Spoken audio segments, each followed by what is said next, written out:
मी प्रेरणा बोरगे, आवाज महाराष्ट्रामध्ये आपले हार्दिक स्वागत। पाहुयात आजच्या ठळक बातम्या। सध्या शासन शेतकऱ्यांना 2300 रुपये हमीभाव देत आहे, मात्र तो कमी असून सरकार दरबारी 4000 रुपये हमीभाव मिळण्यासाठी प्रयत्न करणार असून या भात खरेदी केंद्राचे कमिशनचे 54 लाख रुपये लवकरात लवकर मिळण्यासाठी प्रयत्न करणार असल्याचे आमदार किसन कथोरे यांनी माळ आदिवासी भात खरेदी केंद्राच्या उद्घाटनाप्रसंगी स्पष्ट मत व्यक्त केले।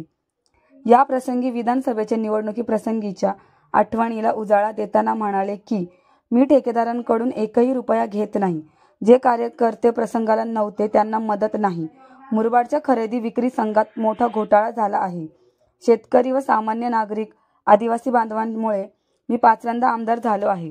या महाराष्ट्र राज्य आदिवासी विकास महामंडळ मर्यादित नाशिक माळ आदिवासी विविध कार्यकारी सहकारी संस्थेच्या शुभारंभ प्रसंगी माजी जिल्हा परिषद सदस्य उल्हास बांगर, माजी पंचायत समिती सभापती सीमा घरत, अनिल घरत, सुहास मोरे, अशोक मोरे, हरिभाऊ राऊत, टोकावडे ग्रामपंचायतीचे उपसरपंच राहुल पवार, उद्योजक संजय पवार, सेवा सोसायटीचे चेअरमन गणपत मेंगाळ, सचिव मधुकर कवटे, भूपेंद्र मोरे, श्याम राऊत, आबा देशमुख, जॉन्टी बोराडे, पोपटराव देशमुख, भगवान भला, रमेश उगडा, अभिजित घोलप, मधुकर राऊत, अनिल कवटे, किशोर राऊत, दीपक पवार उपस्थित होते। यावेळी उल्हास बांगर, अनिल घरत यांनी शेतकऱ्यांच्या वतीने आपली मनोगते व्यक्त केली। खर्च पाहिला तर मला असं वाटतं साहेब, तुम्हाला सांगण्याची आवश्यकता नाही, परंतु हे बोलत राहिलं पाहिजे। 2300 रुपये किंवा 2500 रुपये किंवा 3000 सुद्धा क्विंटलचा भाव त्या ठिकाणी शेतकऱ्यांना परवडत नाही। तो किमान 3500-4000 रुपयापर्यंत त्या ठिकाणी मिळावा, अशा प्रकारची जी मागणी माझ्या अगोदर अनिल घरत यांनी केली, त्या मागणीला मी या ठिकाणी दुजोरा देतोय। खरं तर आपला तालुका आपल्या सगळ्यांना माहिती आहे की शेतीप्रधान तालुका आहे साहेब। ज्या ठिकाणी आपल्या नेतृत्वाखाली पिण्याच्या पाण्याची असेल किंवा धरणाची काय धरणं झाली आणि पाण्याची ज्या ठिकाणी साधन आहे, त्या विशिष्ट भागामध्ये आमचा शेतकरी बंधू चांगल्या प्रकारचं पिकं, भेंडी असेल, ढोबळी मिरची असेल किंवा भाजीपाला असेल, तो पिकवण्याचा प्रयत्न करतोय। पण ज्या ठिकाणी पाण्याची अजिबात व्यवस्था नाही, त्या ठिकाणी मला असं वाटतंय की भाताशिवाय दुसरा काही पर्याय नाही। आजची शेती किती फायद्याची आहे, किती तोट्याची आहे, याच्या खोलात जर आपण गेलो तर मला असं वाटतं शेती ओसाड पडल्याशिवाय राहणार नाही। परंतु सन्मान्य आमदार साहेबांचं सातत्यानं म्हणणं आहे, सारखे सांगत असतात किमान नशिबाला एकतरी सातबारा हवा। म्हणजे आज शेतीला मला असं वाटतं की दिवसेंदिवस सातत्यानं शेतीचे दर हे वाढत चालले, भविष्यात सुद्धा वाढत राहतील। आणि म्हणून पहिल्या प्रथम साहेबांचं जे म्हणणं आहे की शेतकरी बंधूंनी आपली शेती त्या ठिकाणी सांभाळली पाहिजे आणि खऱ्या अर्थानं भाताचं पीक असेल, भाजीपाला असेल, हे पिकवण्याचं काम या माध्यमातून केलं पाहिजे। आज माळ आदिवासी विकास सोसायटीच्या वतीनं जो धान्य खरेदी योजनेचा शुभारंभ झालाय, खरं तर मी शेतकरी बंधूंना सुद्धा सगळ्यांना आव्हान करणार आहे की या सगळ्या कामामध्ये आपलं सुद्धा सगळ्यांचं सहकार्य मोलाचं आहे। मला असं वाटतं ही सगळी ऑनलाईन प्रक्रिया आतापर्यंत पूर्ण झाली। आज प्रत्यक्षात हात खरेदीला शुभारंभ या ठिकाणी झालेला आहे। भविष्यामध्ये उद्देशानु सन्मान्य आमदार साहेबांचा हेतू हाच आहे की कुठल्याही परिस्थितीमध्ये माझ्या शेतकरी बंधूला योग्य भाव त्या ठिकाणी मिळाला पाहिजे। आज शेतकरी बंधूंची काही व्यापाऱ्यांच्या माध्यमातून जी लूट होते ती त्या ठिकाणी थांबली पाहिजे आणि कुठल्याही परिस्थितीमध्ये माझ्या शेतकरी बंधूला चांगला भाव त्या ठिकाणी मिळाला पाहिजे, तो आर्थिकदृष्ट्या सक्षम त्या ठिकाणी झाला पाहिजे। या दृष्टिकोनातून सन्मान्य साहेबांचा प्रयत्न आहे। निश्चितच साहेब आपल्या नेतृत्वाखाली या तालुक्यामध्ये विकास हा झपाट्यानं त्या ठिकाणी होतोय। मी सगळ्याच्या तपशिलात आज जाणार नाही, परंतु यामध्ये सुद्धा हे सगळं होत असताना आमचा शेतकरी बंधू सुद्धा कुठेही मागे राहता कामा नये, तो आर्थिकदृष्ट्या भक्कम झाला पाहिजे, हा सुद्धा आपला सगळ्यांचा मुख्य उद्देश आहे। आणि म्हणूनच त्या दृष्टिकोनातून आजचा हा खटाटोप आहे। खरं तर आज मी सन्मान्य साहेबांना या ठिकाणी बोलायचे, मी या सगळ्या उपक्रमाला मनापासून शुभेच्छा देतो आणि थांबतो। त्या ठिकाणी केलेली आहे त्या प्रत्येक सेवा सोसायटीवरती मुळात थोडाफार अपहरणाच्या प्रकरणाच्या माध्यमातून गुन्हे दाखल करण्याचा प्रयत्न त्या ठिकाणी झाला। काही काही सेवा सोसायटींची चुकी नसताना सुद्धा त्या ठिकाणी बारदान किंवा या ठिकाणी धान खरेदी केल्यानंतर 1 वर्षानंतर त्याचा ज्यावेळेस धान बाहेर सरकार घेऊन जात आहे तर त्यावेळेस त्यामध्ये वजनाची घट आलेली होती आणि त्या निमित्तानं त्या ठिकाणी त्या आदिवासी सेवा सोसायटीच्या वरती गुन्हे दाखल झाले होते. त्यामुळे मुळात माळ सेवा सोसायटी ही धान खरेदी केंद्राला त्या ठिकाणी इच्छुक नव्हती. आमचे हरिभाऊ राऊत असतील आणि जी कवटे असतील किंवा सगळ्या संचालक मंडळाचा चेअरमन असतील यांची मुळात त्या ठिकाणी इच्छा नव्हती. मधल्या काळामध्ये सगळ्यांनी आदरणीय आमदार साहेबांची भेट घेतली आणि त्या ठिकाणी महामंडळाच्याच वतीनं हे धान खरेदी केंद्र सुरू व्हावं अशा पद्धतीची विनंती त्या ठिकाणी साहेबांना केली. साहेबांनी लगेच तात्काळ नाशिक येथील आरएमओ यांना फोन करून तात्काळ त्या ठिकाणी महामंडळाचा कोणतरी कर्मचारी नियुक्त करून त्या ठिकाणी महामंडळाच्या वतीनं धान खरेदी केंद्र सुरू केलं पाहिजे असा आग्रह त्या ठिकाणी केला. परंतु आदिवासी महामंडळाकडे सुद्धा कर्मचाऱ्यांचा फार तुटवडा होता. त्यांनी मुळात जसंही येथे महामंडळाच्या वतीनं त्या ठिकाणी खरेदी केंद्र सुरू केलं तर मागच्या वर्षी दुधनोली या सेवा सोसायटीवरती गुन्हा दाखल झाल्यामुळे यावेळेस त्या ठिकाणी महामंडळाच्या वतीनं त्या ठिकाणी धान खरेदी केंद्र सुरू केलं आणि त्यामुळे माळ येथे महामंडळाच्या वतीने माणूस भेटला नाही. परत एकदा संचालक मंडळाने आमदार साहेबांची भेट घेतली आणि त्यांनी आमदार साहेबांनी मग सेवा सोसायटीला सांगितलं का तुमच्या वतीने आपण या ठिकाणी शेतकऱ्यांची अडचण होऊ नये आणि त्या निमित्तानं माळ आदिवासी सेवा सोसायटीच्या वतीनं या ठिकाणी धान खरेदी केंद्राचं शुभारंभ त्या ठिकाणी करण्यात आला. या ठिकाणी मधल्या काळामध्ये हा प्रसंग अशासाठी सांगतोय तर 2-4 जणांनी मग फेसबुक व्हॉट्सअपच्या माध्यमातून आम्ही सुरू करतो अशा पद्धतीचा सुहासभाऊ त्या ठिकाणी वल्गना सुरू केला आणि निश्चित पद्धतीनं या सगळ्याचं क्रेडिट आदरणीय आमदार कतोरे साहेबांचंच आहे. कतोरे साहेबांच्या माध्यमातून धान खरेदी केंद्राच्या शेतकऱ्यांचं ऑनलाईन त्या ठिकाणी सुरू झालं आणि आज धान खरेदी केंद्राचं आजचं उद्घाटन या ठिकाणी होत आहे. निश्चित पद्धतीने शेतकऱ्यांनी याची खऱ्या अर्थानं फेसबुक व्हॉट्सअपच्या माध्यमातून केवळ चर्चा करणाऱ्यांच्यावरती विश्वास न ठेवता खऱ्या अर्थानं जो आपलं काम करतोय आणि आदरणीय आमदारच आपले काम करू शकतात त्या निमित्तानं या ठिकाणी मी सांगू इच्छितो. या ठिकाणी सब शेतकऱ्यांचे अनेक प्रश्न या ठिकाणी आहेत. प्रश्न असा आहे का गेली 3 वर्षापासून धान खरेदी केंद्राच्या माध्यमातून या ठिकाणी महासेवा सोसायटी काम करते परंतु या ठिकाणी ज्यावेळेस शेतकरी सातबारा घेऊन येतोय तर त्यावेळेस त्यावरती पीक पेराची जर नोंद जर नसेल तर त्या ठिकाणी धान खरेदी केंद्रावरती ऑनलाईन केलं जात नव्हतं. मग काही शेतकऱ्यांनी त्या ठिकाणी पीक पेरा लावून घेतला, काही कॉम्प्युटरवरती बनवून घेतला. ही वस्तुस्थिती साहेब तुमच्यासमोर सांगतोय. परंतु जर याची महामंडळाच्या माध्यमातून या ठिकाणी जर पुन्हा जर हे जर झाली तर ते शेतकरी वंचित राहू शकतात. त्यामुळे साहेब तुम्हाला माझी विनंती राहणार आहे हा पीक पेराचा जो विषय आहे तो जर अल्पशा प्रमाणात त्या ठिकाणी मुभा जर दिली तर आमचा एकही शेतकरी ज्यांनी ऑनलाईन केलेला आहे तो या खरेदी पासून वंचित राहू शकणार नाही. साहेब केवळ तेवढंच नाही तर या सरकारच्या माध्यमातून मला सांगायला आनंद होतोय का या ठिकाणी सातत्यानं 3 वर्षाचा जर हमी भाव जर बघितला तर 2022ला 2040 रुपये हमी भाव होता. त्यानंतर 2023-24ला 2182 रुपयाचा हमी भाव झाला. त्यानंतर 2024-25ला 2300 रुपये हमी भाव झालेला आहे. म्हणजे आज शेतकऱ्यांनी जर धान्य जर दिलं तर त्याला 2300 रुपयाचा त्या ठिकाणी हमी भाव मिळणार आहे. त्यामुळे केवळ 2300 रुपयामध्ये साहेब आमचा शेतकरी आनंदी राहणार नाही.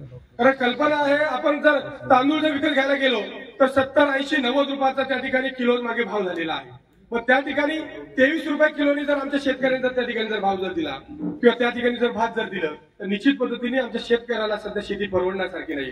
साहेब तुम्ही शेतकऱ्यांचे नेते आहात, शेतकरी म्हणून तुम्ही जन्माला आलेले आहात. त्यामुळे आम्हाला सगळ्यांना कल्पना आहे का तुम्ही हा आवाज पुन्हा एकदा विधिमंडळामध्ये त्या ठिकाणी उचलून कमीत कमी 3 ते 4 हजार रुपयाचा भाव त्या ठिकाणी शेतकऱ्यांना जर मिळाला तर खऱ्या अर्थाने शेतकरी आनंदी आणि समाधानी राहू शकतो. साहेब केवळ तेवढंच नाही तर वनपट्ट्याच्या माध्यमातून साहेब आदिवासी समाजाला फॉरेस्टच्या माध्यमातून साहेब वनपट्टी मिळालेली आहे.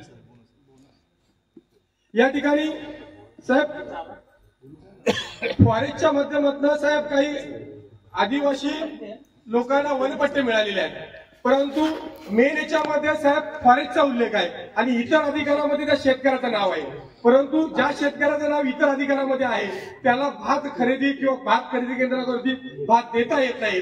साहेब एकदा तो वनपट्ट्यांचा सुद्धा साहेब जो विषय आपण मार्गस्थित जर लावला तर निश्चित पद्धतीनं आदिवासी भागातील शेतकऱ्यांना त्या ठिकाणी निश्चित पद्धतीने न्याय मिळू शकतोय.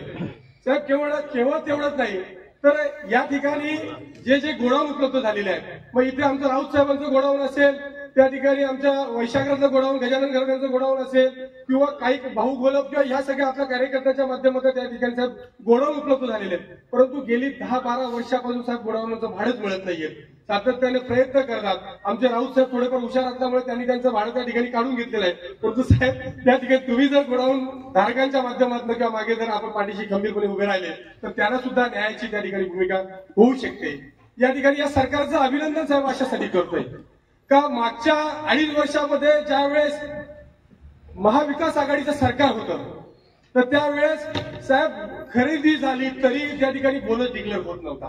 परंतु या सरकारनं आदरणीय साहेबांना ज्या चिन्हावरती आपण निवडून दिलेलं आहे त्या महायुती सरकारनं म्हणजे भात खरेदी केंद्र सुरू व्हायच्या आधी त्या ठिकाणी हेक्टरी 20,000 रुपयाचा बोनस त्या ठिकाणी डिक्लेअर केलेला आहे आणि त्याला मर्यादित 2 हेक्टर केलेली आहे.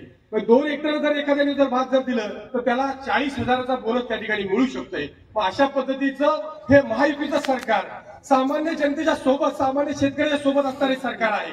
त्यामुळे निश्चित पद्धतीनं आपण दिलेलं मत हे विकासाला मत गेलेलं आहे. आपण दिलेले जे योगदान आहे ते खऱ्या अर्थानं आदरणीय आमदार साहेबांच्या माध्यमातून महाराष्ट्र राज्यामध्ये आवाज उठवणाऱ्या माणसाला आपण दिलेला आहे. तर निश्चित पद्धतीनं अशा पद्धतीचे नेते आपल्याला लाभलेले आहेत. त्या माध्यमातून शेतकऱ्याच्या कुठल्याही प्रश्नाला त्या ठिकाणी वंचित राहणार नाही असा विश्वास या ठिकाणी आहे. या ठिकाणी साहेब दुसरी एक अडचण आहे का ऑनलाईन करताना जर एकच मोबाईल नंबर जर शेतकऱ्यांच्या 10 सातबाऱ्यावरती जर दिला असेल साहेब या ठिकाणी दुसरी एक साहेब अडचण अशी आहे का ऑनलाईन करताना एकच मोबाईल नंबर जर शेतकऱ्यांनी जर दिला असेल 10 सातबाऱ्यांना तर त्याचा एका सातबाऱ्यासाठी एकच मोबाईल नंबर गृहीत धरणार असेल. त्या ठिकाणी जर एकच मोबाईल 10 सातबाऱ्यांचा असेल तर त्याची फक्त एकच सातबाऱ्याची खरेदी त्या ठिकाणी होणार आहे. त्या संदर्भात साहेब आपण सुद्धा सूचना महामंडळात सुद्धा त्या संदर्भात कराव्यात आणि जर अशा पद्धतीने सूचना केल्या तर खऱ्या अर्थानं आमचा शेतकरी हा भात खरेदी देण्यापासून, विक्री करण्यापासून वंचित राहणार नाही असा विश्वास साहेब आपण आहात. आपण आपल्या माध्यमातून हे प्रश्न 100% निकालात निघतील. साहेब एक बारदानाचा मोठा प्रश्न आहे. आता बारदानाचा साधारणतः 20,000 बारदान या ठिकाणी उपलब्ध झालेला आहे. साहेब पहिल्यांदा असं झालेलं आहे का खरेदीच्या आधी साहेब या ठिकाणी बारदान उपलब्ध झालेलं आहे. परंतु 20,000 बारदानाच्या पोत्यांच्या मध्ये आमचं काहीच होणार नाही साहेब. या ठिकाणी ज्यावेळेस साधारणतः 2 लाख बारदानं जर असतील तर खऱ्या अर्थानं आमचा या ठिकाणी प्रत्येक शेतकऱ्याला त्या ठिकाणी बारदान दिला जाऊ शकतोय. परंतु आता साहेब असं झालेलं आहे का एका बाजूने महामंडळाच्या अधिकाऱ्यांच्या मागे सस्पेंडचा त्या ठिकाणी सस्पेन्शनचा ससेमिरा लागलेला आहे.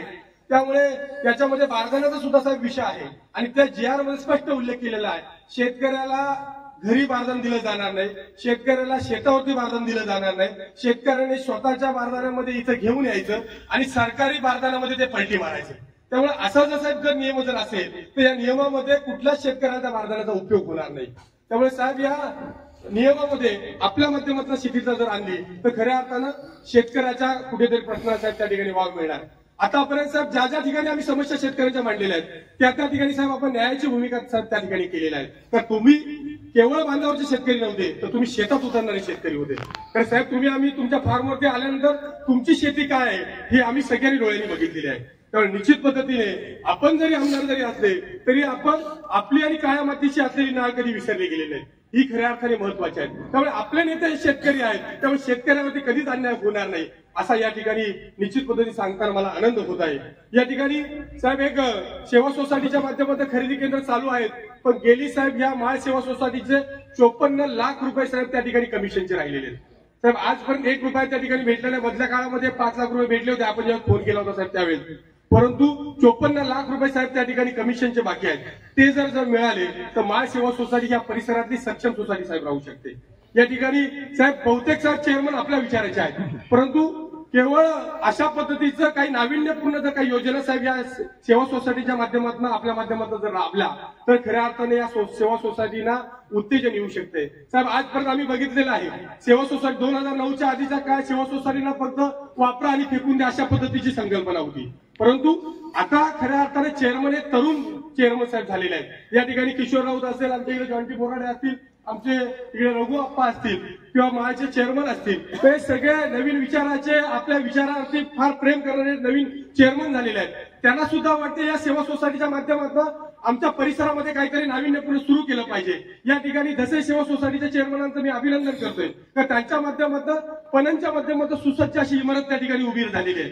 केवळ तेवढंच नाही तर पाण्याचा बिस्लरीचा प्लॅन्ट त्यांच्या माध्यमातून त्या ठिकाणी उभा झालेला आहे। अशा पद्धतीचं लघु उद्योगाच्या माध्यमातून सेवा सोसायटीला साहेब जर आपण काही नाविन्यपूर्ण जर करता आलं तर निश्चित पद्धतीनं ह्या ज्या काही लिक्विडेशन मध्ये जाणाऱ्या ज्या सेवा सोसायट्या आहेत त्याला आपल्या माध्यमातून काहीतरी उत्तेजना मिळू शकते आणि खऱ्या अर्थानं सेवा सोसायटीचे दिवस सुद्धा अतिशय चांगल्या पद्धतीने येऊ शकतात। निश्चित पद्धतीने साहेब बोलण्यासारखं भरपूर आहे। या ठिकाणी साहेब आपलं अभिनंदन याच्यासाठी करतोय का गेली 2-3 दिवसापूर्वी आम्ही एक बातमी वाचली। बातमी अशा पद्धतीने वाचली का माळशेज घाटातील जो काचेचा स्काय वॉक आहे त्याला आदरणीय साहेबांच्या माध्यमातून राज्याचे उपमुख्यमंत्री अर्थमंत्री आदरणीय अजितदादा पवार यांच्या माध्यमातून पर्यटन मंत्री आमचे शंभूराजे देसाई यांच्या माध्यमातून साहेब आपण एक त्यांच्या दालनामध्ये मीटिंग घेतली आणि खऱ्या अर्थानं विरोधकांना आपण चपराक मारावी अशा पद्धतीचं त्या ठिकाणी स्काय वॉकची आपण मंजुरी त्या ठिकाणी घेतलेली आहे आणि ती लवकरात लवकर त्या ठिकाणी सुरू होईल आणि खऱ्या अर्थानं या भागातील मंडळींना एक हक्काचा रोजगार त्या ठिकाणी राहू शकते। त्यामुळे आपलं साहेब या ठिकाणी मनपूर्वक अभिनंदन करतोय। साहेब या ठिकाणी पेंढी धरणाचं काम आपल्या माध्यमातून सुरू झालेलं आहे। त्या ठिकाणी शेतकऱ्यांचे प्रश्न सुद्धा पैसे सुद्धा जे बाधित शेतकरी त्यांचे पैसे सुद्धा साहेब आपण आणलेले आहेत। तो साहेब धरणाचं काम आता सुरू झालेलं आहे। साधारणतः आता मधल्या काळामध्ये शेतकऱ्यांचे पैसे मिळत नव्हते म्हणून तुम्ही सांगितलं का जोपर्यंत शेतकऱ्यांचे पैसे मिळत नाहीत तोपर्यंत ते थांबून राहू द्या। साहेब पैसे सुद्धा आलेले आहेत। आता लवकरात लवकर वाटप जर झाले तर या ठिकाणी पेंढरी धरणापासून पार संगम किसळ या भागातले सगळे शेतकरी सुजलाम सुफलाम होऊ शकतात आणि खऱ्या अर्थानं त्या ठिकाणी दुबार पीक घेऊ शकतात। या ठिकाणी मोदी साहेब आपल्यासोबत गाडीमध्ये प्रवास करत असताना तुम्ही सरळगाव एमआयडीसीचा उल्लेख केला तर सरळगाव एमआयडीसी पारगाव किसळपर्यंत साहेब तुम्ही आणणार आहात। तर या ठिकाणी साहेब आपल्या मागे जर बघितलं आपण तर मागचा भाग हा पारगाव किसळला टच होणार आहे। ही खापरी आणि हा परिसर त्या एमआयडीसी मध्ये जर आपण समाविष्ट जर करून जर घेतला तर या ठिकाणी आमच्या तरुणांना सुद्धा रोजगार उपलब्ध होऊ शकतोय। त्यामुळे निश्चित पद्धतीनं नवीन जी काही एमआयडीसी होते त्यामध्ये या परिसरातील सगळी जर गावं जर घेतली तर निश्चित पद्धतीनं शेतकऱ्याला त्याचबरोबर तरुणांना दिलासादायक या ठिकाणी वातावरण तयार होऊ शकते। या ठिकाणी बोलण्यासारखं भरपूर आहे साहेब, मनपूर्वक आपलं या ठिकाणी अभिनंदन करतोय। तर व्यापाऱ्यांच्याकडे भात जायला अडचणी निर्माण होतात आणि नेमकं उलट होतंय की केंद्र उशिरा सुरू होतोय तोपर्यंत शेतकरी थांबत नाही, त्याला गरज असते, दिवाळी आहे इतर काही काम आहे त्या टायमाला भात विकण्याशिवाय पर्याय नसतो आणि मग त्यामुळं केंद्र वेळेवर सुरू व्हावा यासाठी अरे भाऊ तुम्ही खरं म्हणजे तुम्ही असतील आमचे चेअरमन असतील तुम्ही सगळ्यांनी जर या सोसायटीचा एक या वर्षाचा चांगलं काम केलं तर पुढल्या वर्षी डिसेंबर महिन्यातच आपण केंद्र सुरू करायचा निर्णय घेऊ जेणेकरून आपल्या शेतकऱ्यांना व्यापाऱ्यांच्याकडे भात जाणार नाही आणि तो फायदा आपल्या शेतकऱ्यांना करावा होते। अगदी आपसामध्ये काही गोंधळ असतात आणि त्याचबरोबर अधिकाऱ्यांचा वेगवेगळ्या प्रकारच्या व्यापाऱ्यांचा काहीतरी साठेलोटे तयार होतात आणि व्यापाऱ्यांची भातं लवकर घेतली जातात, शेतकऱ्यांचा लवकर ऑनलाईन होत नाही असे काहीतरी बहाणे सांगितले जातात। याच्यावर आपण कुठेतरी लक्ष केंद्रित केलं पाहिजे तर जेणेकरून शेतकऱ्याचा माल हा त्या केंद्रावर आला पाहिजे। दुसरंही मला माझ्या लक्षात असं आलं तुम्हाला तो हा बोनस येतोय ना, अरे भाऊ मेहरबानी करून बोनस हा शेतकऱ्यांच्यासाठी येतोय, व्यापाऱ्यांच्यासाठी नाही। व्यापारी कोणाचा तरी 7-12 वापरतो आणि त्याचा बोनस आला का तो सांगतो नाही तो माझा बोनस आहे। जर त्याने 7-12 जर दिला असेल तर त्यांनी चुकून कोणाला 1 रुपया देऊ नये आणि मागत असेल तर त्या व्यापाऱ्याला मला फोन करून लावून द्या, कारण एकदा कुठेतरी ही बंधनं केली पाहिजे तरच आपल्या शेतकऱ्याला त्याचा फायदा होईल आणि खूप मोठा चुकीचा निर्णय होतो तो। बाकीच्या अनिलने जरी काही सांगितलं असेल पण त्याच्यात माझा हा महत्वाचा आहे की बोनसच्या बाबतीमध्ये व्यापाऱ्यांचे लाड कोणीही करू नये। मग तो कोणी मी जरी व्यापारी असेल तरी पण मला सुद्धा तो देता कामा नये, तर त्याच्या 7-12 सरकार पैसे देतोय, त्याला देतोय। 2 हेक्टरला जर त्याला 40,000 रुपये मिळत असतील आणि तो 40,000 रुपये तो व्यापारी घेऊन जात असेल तर त्या नाव खराब होते शेतकऱ्याचं का शेतकऱ्याला आम्ही बोनस दिला। आम्ही पण मोठ्यापणाने सांगतो की शेतकऱ्यांना आम्ही बोनस देतो म्हणून, पण तो शेतकऱ्याच्या घरात जातो का हे पाहिलं पाहिजे आणि त्यासाठी आपण सगळ्यांनी दक्ष राहिलं पाहिजे। आपल्या सगळ्यांना विनंती आहे आपण सगळ्यांनी चांगल्या पद्धतीने हे केंद्र चालवलं तर पुढच्या वर्षाला आपण चांगलं नियोजन करू की याच वर्षापासून आपण कंट्रोल करण्याचा प्रयत्न करू। निश्चितपणे खरं म्हणजे हे लेट झाल्यामुळं खरेदी विक्री संघाच्या वर बऱ्याच लोकांना मचका लावून काही भातं न्यायला लागली आणि तुम्हाला माहित नसेल अजून, खरेदी विक्री संघावर आपण त्याच्यावर प्रशासक बसवला आता. कुणीतरी एजंट येईल आणि सांगेल आता त्याच्यावर प्रशासक बसलाय, आता बॉडी नाही. मगाशी अनिलने आमच्या संचालकाचं नाव घेतलं, कोण, तुपांगे. आता संचालक नाही, तुमचं प्रशासक बंद करून टाकलं. मी स्वतः निर्णय घेतला तो, कारण फार घोटाळा आहे त्या खरेदी विक्री संघामध्ये. ज्यांनी व्हॉट्सअपला या बातम्या दिल्या ना, त्याचाच घोटाळा खरेदी विक्री संघातला माझ्या पाया पडल्यामुळे गप्प राहिलो हे सांगतो तुम्हाला. आणि आजही सांगतो तुम्हाला, तो घोटाळा मी परत काढतोय, मी सोडणार नाही आता. कारण मी आता नजर माझी बदलली, माझी पाण्याची नजर हरिभाऊ मी स्वतः बदल करण्याचा ठरवलाय. कारण संपूर्ण पाहिजे ते फायदे दिले, पण तो निवडणूक आले का लगेच बाजूला जातो. मी कशाला त्याच्याजवळ चिटकू. तुम्हाला माझी विनंती आहे, माझ्याकडे आणताना सुद्धा पारखून माणूस आणा. तुम्ही माझ्या जीवाचे आहेत, तुम्ही माझ्यासाठी राबलात आणि तुम्ही माझ्यासाठी प्रयत्न केले. तुमच्यामुळे मी 5व्यांदा आमदार झालोय. यापुढे तुम्ही येताना बाजूच्या माणसाची नजर काय होती ही तुम्हाला माहिती. मी फिरलो नाही, तुम्ही फिरलात विशेषतः, आणि तुम्हाला त्रास झालाय, मला नाही तो त्रास झाला. तुम्ही हरिभाऊ हा विचार केला पाहिजे आणि त्या बाबतीमध्ये ती केली पाहिजे. आणि म्हणून बातम्या ज्या आल्या असतील ना, पवार कंपनी तुम्ही सुद्धा मध्यस्थी येऊ नका. आणि मी काढतोय ते, सोडत नाही, कारण माझ्या हातात येत सगळं. आणि आता प्रशासक बसवलाय, त्यामुळे लगेच त्याच्यावर सुरुवात करतोय मी. त्यामुळे दाबल्याशिवाय यांची नाक दाबल्याशिवाय तोंड उघडत नाही. आता नाक दाबायला सुरुवात करतोय आणि निश्चित ते सांगितलं ना त्याला. तर शेवटी एक समजा, तुम्ही प्रामाणिकपणे काम करता, मनापासून भागात कामं व्हावीत, गावात कामं व्हावीत. सतत हैराण. आमच्या पोपटरावना धड चालायला त्रास होतो. रोज काहीतरी प्रश्न सांगतात, फोन करणार, स्वतः येणार, पाठपुरावा करणार. आणि मग त्या टायमाला जर त्रास होत असेल तर त्या माणसाच्या या वयामध्ये काय वाटत असेल का आम्ही या गावासाठी एवढं करावं, या भागासाठी आम्ही एवढं करावं. आणि जर त्रास होत असेल तर त्याला निश्चितपणे त्या माणसाचा शाप हमखासच लागतो. आणि बऱ्याच जणांना लागतील यावेळेला, तुम्हाला लक्षात येईल. आणि मी आजपर्यंत मुरबाडला अजून शाप दिला नव्हता भाऊ. सुहास, अंबरनाथ मध्ये काय शाप आहे ते माहिती आहे. माझ्या तोंडातून निघाला ना, एक सुरू झालाय हे पण सांगतो मुरबाड मध्ये. आणि मी कोणाचाच विचार करणार नाही, कारण मला माझ्या माणसांसाठी जीवाचं रान करून तुमच्यासाठी मी काम करणार आहे. मी अजिबात कुठं कमी पडणार नाही, कुठेही थांबणार नाही. थांबणार एकच आहे, त्या चोरांच्या बरोबर मी येणार नाही. मला चोरांच्या सुखदुःखात पण आता बोलू नका, मला गरज पण नाही. आता माझी आहेत, भरपूर आहेत मला, आणि मला अजिबात गरज नाही ती. शेवटी या गोष्टीवर कुठेतरी आपण लक्ष करा. आता पुन्हा निवडणुका कुठल्या आहेत, आम्ही मोकळे झालो, नेते सगळे आता मोकळे झालेत. आता कार्यकर्त्यांच्या निवडणुका आहेत. आणि मग कार्यकर्त्यांच्या निवडणुका जर आपण त्याच धर्तीवर जर गेलो तर तुमच्या पत्रामध्ये अपेक्षी तुम्हाला ताईतपणाने राहिलं पाहिजे. आणि शिकवायला शिका, कोणी का असे नाही, काही गरज नाही विचार करण्याची. आपण सगळ्यांनी त्या भूमिकेतून चाललं पाहिजे. आणि नक्कीच, आणि मी हे सांगतो तुम्हाला, 15 वर्षात एखाद्या माणसाने सांगा मला मत दिलं असं मी कोणाला विचारलं, एक शब्दाने मी कधी बोललो नाही. माझ्याकडे मला कोणी जरी सांगितलं तरी त्याच्याकडे जात असतो, मी त्याला भेटत असतो, त्याच्या कार्यात जात असतो. मी कधी नाही, त्यांनी सांगितलेली कामं माझ्यामुळे चिकारदाणीने पैसे कमवलेत. जे उमेदवार होते ना, त्यांच्या वडिलांच्या कारकिर्दीत नव्हते ना, त्याच्या 25 पट निधी माझा वापरलेला आहे बिन पैशामध्ये. पण 3 लाखाचे पण त्यांच्या नावावर पैसे घेतले जातात, टक्केवारी घेतली जाते. हा एकच आमदार आहे 1 रुपया कोणाचा घेत नाही. मी देण्याचा प्रयत्न करत असतो. महाराष्ट्रातलं उदाहरण आहे तुमच्यासाठी. आणि म्हणून हे जरा कधीतरी खंबीरपणाने बोलायला शिकलं पाहिजे. बंद केले मी आता हे सगळं, आणि खूप मोठ्या प्रमाणात लक्ष देऊन काम करणार आहे. आताही तुम्हाला सांगतो, आपल्याकडे करोडो रुपयाचा निधी गावागावांना पडले, करोडो रुपयाचा. मला वाटतं हिशोब नसेल एवढा संजय, बरोबर ना. एकही गाव वाडी वस्ती नाही तर त्या ठिकाणी निधी पडलेला नाही.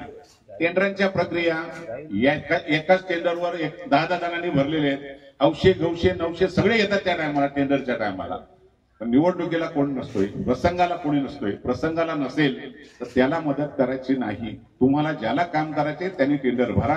तुम्हाला जे काम पाहिजे त्यांनी सांगा. कोणाही एजंटच्या मार्फत येऊ नका, डायरेक्ट मला सांगा. मी निश्चितपणे तुम्हाला मदत करण्याचा प्रयत्न करेल. विशेषतः माझी दुसरी विनंती आहे की काही नवीन शेतकऱ्यांसाठी आता योजना काही गावं निवडायला घेतलेली आहेत. भाऊनी आता सांगितलं का सर्वेक्षण करायला काही गावांच्या सुरुवात केलेली आहे. एक गाव किंवा एक भाग आपण निवडूया आणि त्या गावात काय काय हवंय ते एकदाच आपण आराखडा तयार करून त्यात सगळ्या योजना त्या ठिकाणी राबवण्याचा प्रयत्न करतोय, जेणेकरून माझ्या गावामध्ये कुठलंही काम शिल्लक राहिलं नाही. रस्ते असतील, पाणी असतील, इतर सुविधा असतील. काही गावं तर तुमचा पुढाकार असेल तर सौर ऊर्जाच्या माध्यमातून गावच्या गावाला, संपूर्ण गावाला सौर ऊर्जाच्या माध्यमातून लाईट द्यायचा प्रयत्न करतोय आपण. आज सौर ऊर्जेच्या मुळे बिलाच्या बाबतीमध्ये तुम्हाला 1 रुपया भरायला लागत नाही. सुरुवातीला 10, 15, 20 हजार काही लागत असतील, एवढाच फक्त खर्च येतोय आणि त्यावर पूर्ण गाव आपल्याला करण्याचा आहे. एखादा सौर ऊर्जाचा गाव हा जर या भागातून कोणी पुढाकार तुम्ही घेतला तर मला वाटते ताबडतोब त्याला मान्यता देईल आणि आपल्याला त्याचा चांगला उपयोग होईल. कारण या गोष्टी केल्या पाहिजेत आता. कारण लाईटची बिलं, लाईटचा जाणं येण्याचा प्रकार हा नागरिक हैराण होतो आणि त्याच्यानंतर पण त्यांचे मीटर उलटे असले तरी ते सांगतात नाही ते चांगले, ते स्लो चालत असतील तर तो आपल्यावर दोष टाकतात, कारण अवरेज बिल देऊन टाकतात आणि आपल्याला बिलांच्या मध्ये ती बिलं नाही भरली तर कटिंग केली जाते. त्याकरता एकदा सौर ऊर्जेचा पण अनुभव चांगला आहे. 25 वर्ष त्याला अडचण नाहीये. 25 वर्ष ती टिकणारी पॅनल लावली जातात. चांगल्या प्रकारचा 1-1.5-2 वर्षामध्ये तुमचा सगळा खर्च निघून जातो आणि तुम्हाला कायमस्वरूपी एक मोफत लाईट पुरवठा होतो. त्याच्यावर एसी चालतात, त्याच्यावर पंप चालतो. कोणीतरी काहीतरी सांगण्याचा प्रयत्न करेल. मोठ्या मोठ्या बदलापूरला एवढ्या मोठ्या सोसायट्या आहेत, जवळजवळ 500 कुटुंबांच्या फ्लॅटच्या सोसायट्या आहेत, त्यांनी सुद्धा सौर ऊर्जेवर कामं केले. 1.5 लाख रुपये बिल येत होता, त्यांना आता 0 बिल येते. एवढा फायदा चांगला आहे सौर ऊर्जेच्या माध्यमातून. आपण सगळ्यांनी आपल्या स्वतःच्या घरावर सुद्धा बसवायला सुरुवात केली तर तुम्हाला ती सबसिडीची एक योजना चांगली होऊ शकेल. कृषी पंपाच्या बाबतीत सुद्धा सौर ऊर्जेवर पंप बसवा आणि त्याचा फायदा आपल्या शेतकऱ्यांना जास्तीत जास्त द्या, अशा प्रकारची मी तुम्हाला सूचना करेल.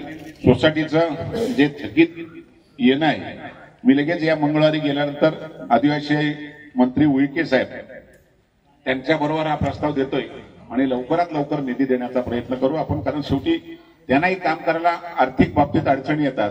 अजूनही जे काही विषय ते अनिल घरने जेवढं सांगितलं त्यातले माझ्या थोडे डोक्यात राहिले काही, कारण एवढा ओरडत झाला आता काही म्हणलं भाऊ आता कोणाला विचारायला लागेल का अनिल काय बोलले ते.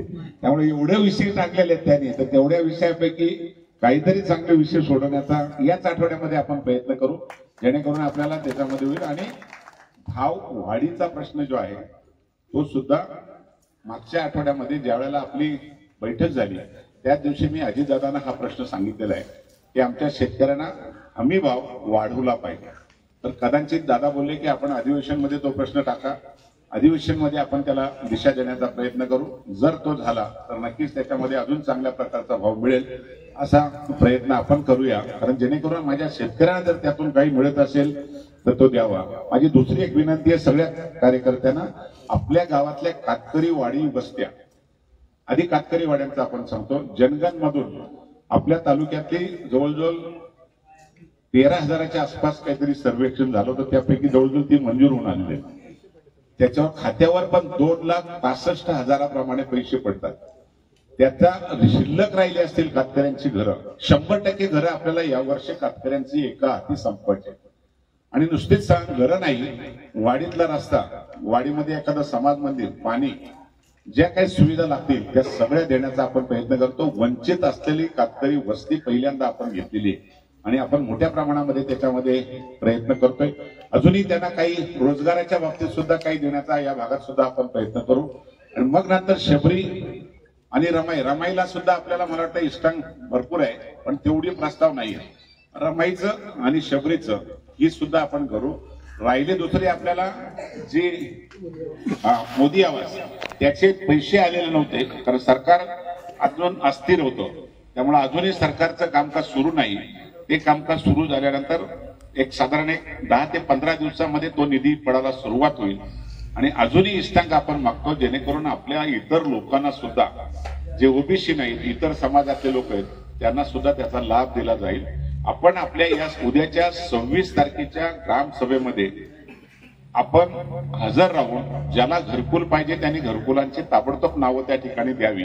बऱ्याच वेळेला काय होतंय, सरपंच एका विचाराचा असतो, ग्रामसेवक दुसऱ्या विचाराचा, आणि हजर असेल ना तो त्याचीच यादी करून देतो. ज्याला घर पाहिजे तो राहतो आणि बेघर बिचारा जो आहे त्याला घरच मिळत नाही. पण एखाद्याच्या चांगल्या घरवाल्याला पण चांगलं घर मिळत नाही. हे पण प्रकार होतात, त्याच्यावर पण आपण सगळ्यांनी लक्ष करावं. निश्चितपणे घरकुलांचा प्रश्न हा यावर्षी आपल्याला पूर्ण संपवायचा आहे. आपण सगळ्याच कोणी असेल, आदिवासी असेल, मागासवर्गीय असेल, कातकरी असेल किंवा इतर समाजातले लोक असतील, त्या सगळ्यांना आपण तो न्याय देण्याचा प्रयत्न करतोय. आपण चांगल्या विचारातून या गोष्टीला जोडण्याचा प्रयत्न करूया. मनापासून एक चांगल्या केंद्राचं उद्घाटन करायला उशिरा का होईना पण हे झालं. त्याची मुदतवाढच्या टायमाला सुद्धा मला अनिलने फोन केला होता, ताबडतोब त्याचा आपण मुदतवाढ पण दिली होती. अजूनही मुदतवाढ देण्याचा प्रस्ताव आपला आहे. त्याच्यामध्ये अजूनही आपल्याला नोंदणी करायला मुदतवाढ घेईल, काही अडचण येणार नाही.